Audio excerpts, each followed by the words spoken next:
আজকাল একদিকে যেমন কেক ছাড়া জন্মদিন বা যে কোনো সেলিব্রেশন হয় না, তেমন বাইরের কেক খাওয়া ছোট বাচ্চাদের জন্যও ঠিক না।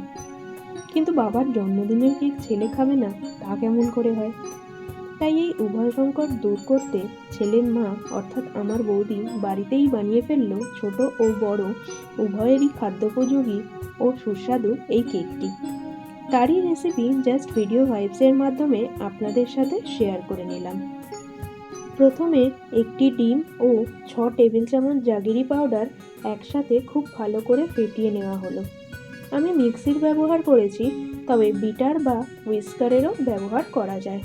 মিশ্রণটি অন্য একটি পাত্রে ঢেলে তার উপর 1 কাপ ময়দা, হাফ কাপ কোকোয়া পাউডার, 1 চিমটি নুন, হাফ টেবিল চামচ বেকিং সোডা, হাফ টেবিল চামচ বেকিং পাউডার, একটি বড় চালনির সাহায্যে ভালো করে চেলে নেওয়া হলো।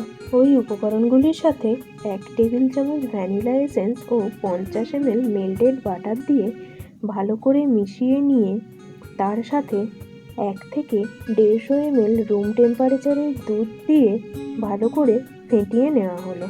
ওই মিশ্রণটির সাথে একে একে 2 চামচ চকলেট সস ও 2 চামচ চকো চিপস নিয়ে ভালো করে মিশিয়ে নেওয়া হয়েছে। তবে শেষ উপকরণ দুটি সম্পূর্ণ ঐচ্ছিক, আপনারা চাইলে স্কিপও করে যেতে পারেন।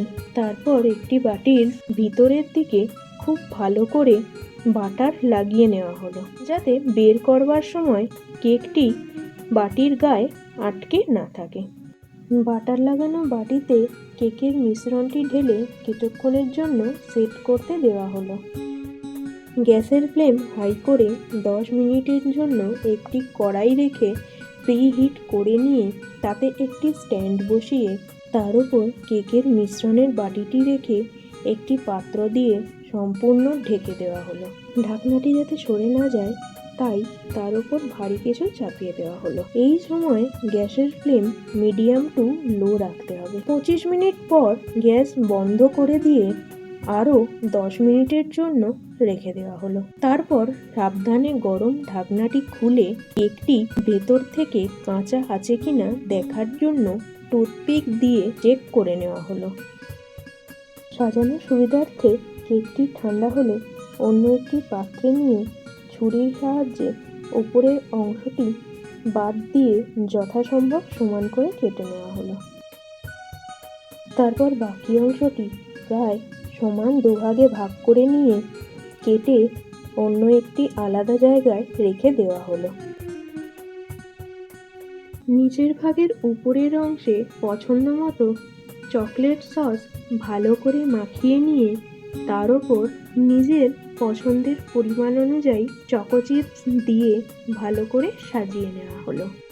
কেটে রাখা বাকি অংশটি এই অংশের উপর রেখে পুনরায় চকলেট সস ও চকো চিপস দিয়ে তার ওপর অনেকগুলি জেমস ছড়িয়ে দিয়ে ভালো করে সাজানো হলো। একটি হ্যাপি বার্থডে প্রপস ও একটি মোমবাতি বসিয়ে দিলেই তৈরি আজকের বার্থডে কেক।